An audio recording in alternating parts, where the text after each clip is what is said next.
I feel like I have watched her decay in front of me. Either that or she's always been like this. I just became more cognizant of it. I thought she had depression. She eventually went to the hospital in 2017 for suicidal tendencies. We got married in 2018 thinking things would be better, but it hasn't gotten better. She will stay on her laptop all day and only get up to use the restroom or have lunch with a friend. She shares that trait self-help posts and drums up support and attention online.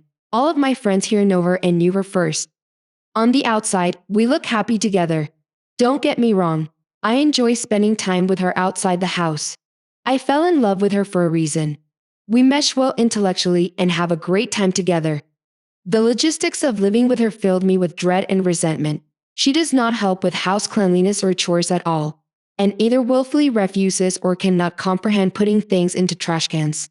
She will leave things like trash on the surfaces for months. The bedroom looks like a level 3 hoard. There's no visible floor and the tallest parts of the refuge are at least at my hip point. The rest of the apartment is less bad, but still not good. She tells me that she can't get or keep a job because of her emotional state, but tells me that the psychiatrist believes her depression is situational, primarily based on her weight, and refuses to prescribe anything for it. She is obese. I am also even more than she is, according to BMI.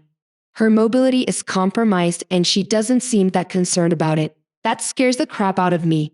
My wife's life plan currently entails at least 13 additional years of not contributing financially. This would be one thing if she was trying to be a doctor, but she's not. She wants to have kids and raise them as a stay-at-home parent for 6 years after getting a 4-year degree and getting her master's after that. Now, I'm not saying a stay-at-home mom doesn't contribute to the health of the family. My wife is not currently contributing now and we don't have children. Frankly, the proposition of raising children with this woman, given current factors, gives me angina. I already feel like her caretaker. Why would I want to add a child to this? The current situation is that I have finally broken out of menial jobs, but I need to move. A part of this is cleaning out the apartment to get ready to leave. We agreed to have it done by June 1st. That deadline came and went. I told her that it needed to be done by July 1st at the absolute latest. I reminded her about the deadline every time we brought up the move. She told me to stop nagging. You're on the 10th. So I did. It's now the 22nd, and she has only taken 3 bags out of the 40 that it most likely needs. And the only reason she did that is because I pissed on our anniversary with how I felt like a pack mule for years. It is 9 days away from the deadline, and I can't take this anymore. I can't keep setting expectations and having them ignored or railroaded.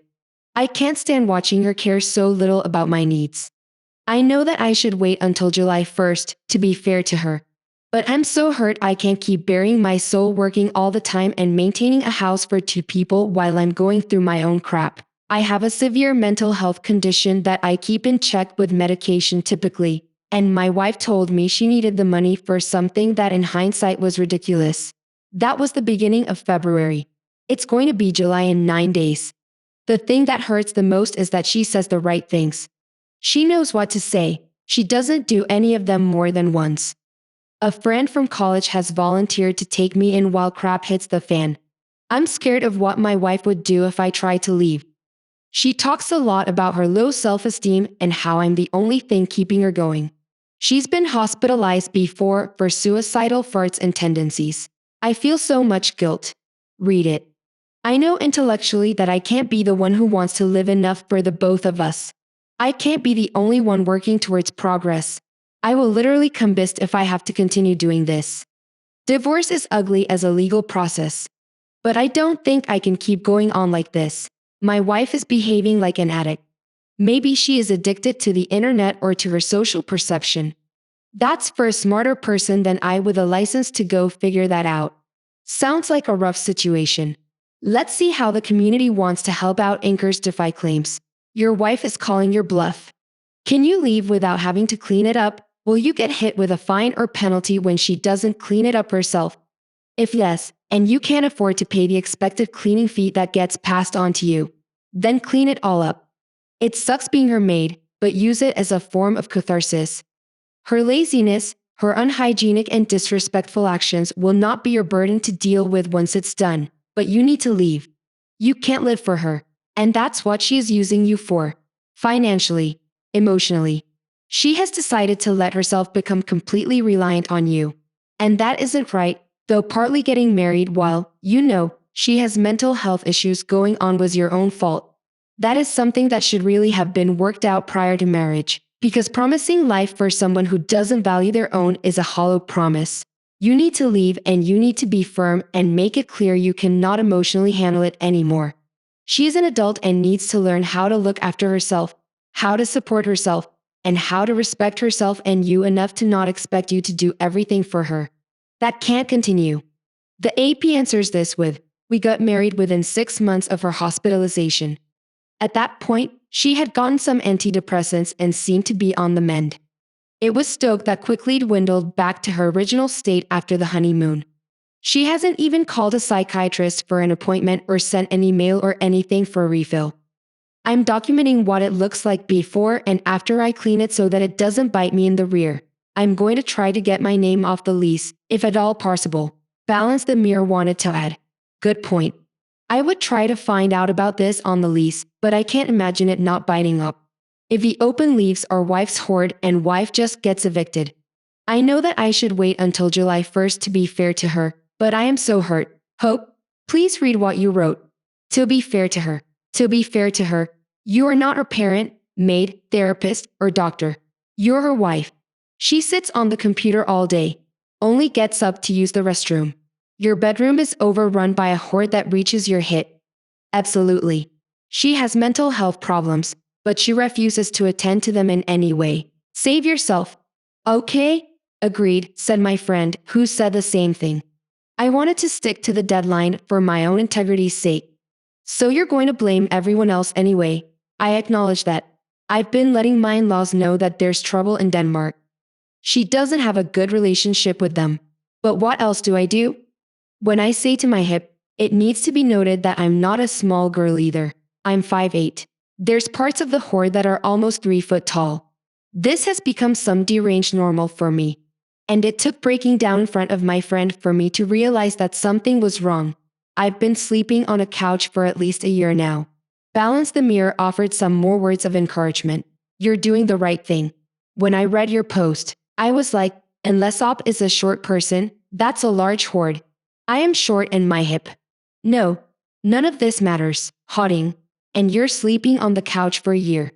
This is a no. People can never understand what they themselves and other people can normalize.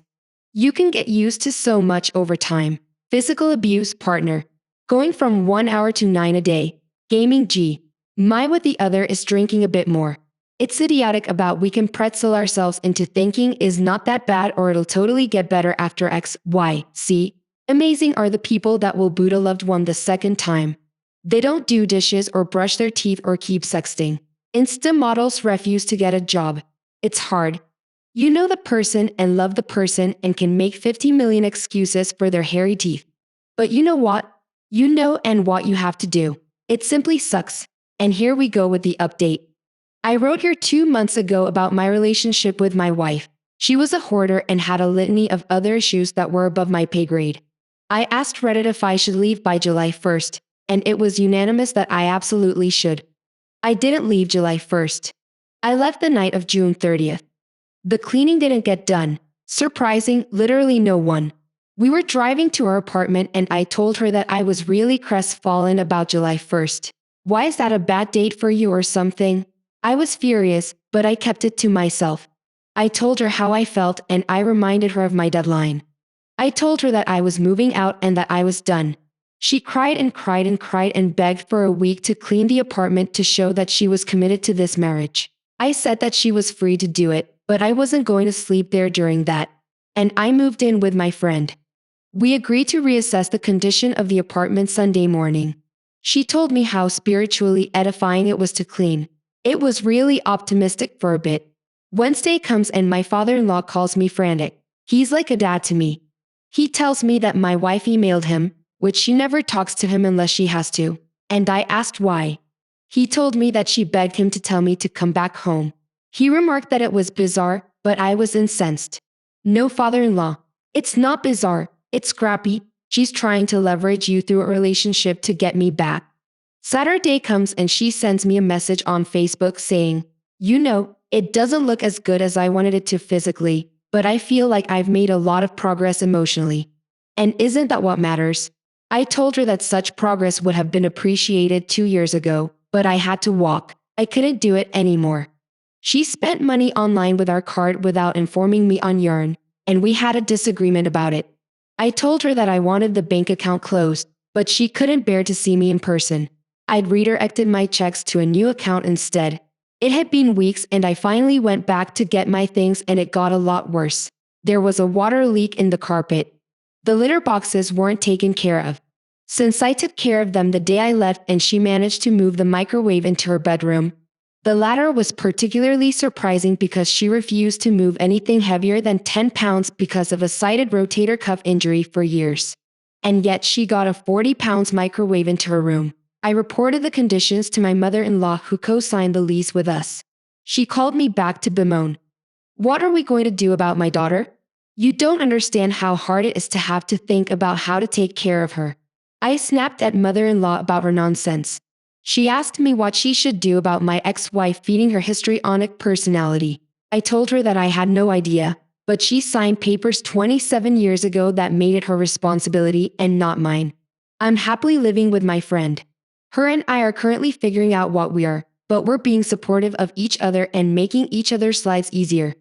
We both just celebrated birthdays, happy quarter century, and that was perfect. I've been told that my ex-wife has had a much more rigid and stoic effect since I left. Mother told me that she didn't even say she missed me. It'd be nice if she came back. I heard from father-in-law that they are mad that the car is in my name. It was given to me as a graduation present and was an old family car. I start my new job tomorrow. I've been getting ready all last week, and I'm so nervous, but so excited. I'm really glad I left.